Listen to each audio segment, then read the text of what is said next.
భారతదేశంలో వైద్య విద్య కోసం నిర్వహించే నీట్ పరీక్ష ప్రశ్నాపత్రం లీకు కావడాన్ని సుప్రీంకోర్టు తీవ్రంగా తప్పుపట్టింది. ఇది ప్రభుత్వ యంత్రాంగం లోపం, పనితీరు వల్ల ఇటువంటి పరిణామాలు చోటు చేసుకున్నాయి.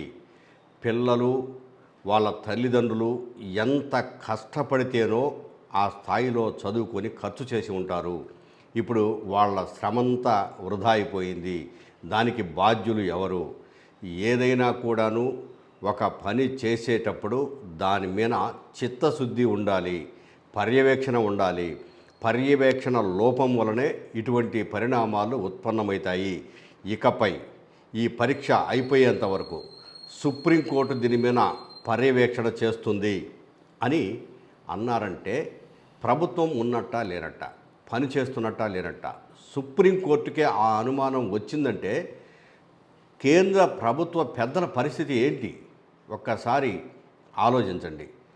భవిష్యత్తులో ఎప్పుడు కూడా మళ్ళీ తిరిగి పిల్లలకు ఇటువంటి ఇబ్బందులు రాకూడదు. వాళ్ళు తల్లిదండ్రులు కష్టాల్లో ఉండి వేలకు వేలు ఖర్చు పెట్టుకొని చదివించినప్పుడు ఆ చదువు, ఆ శ్రమ వృధా కాకూడదంటూ సుప్రీంకోర్టు కేంద్ర ప్రభుత్వానికి అక్షింతలు వేయడమే కాక పర్యవేక్షణ మేము చూస్తామని చెప్పటము భారతదేశ చరిత్రలో ఇది మొట్టమొదటిసారి. ఇట్లాంటి పరిణామాలు ఉత్పన్నం కావటము భారత ప్రభుత్వానికే చెడ్డ పేరు తీసుకొచ్చే అంశం.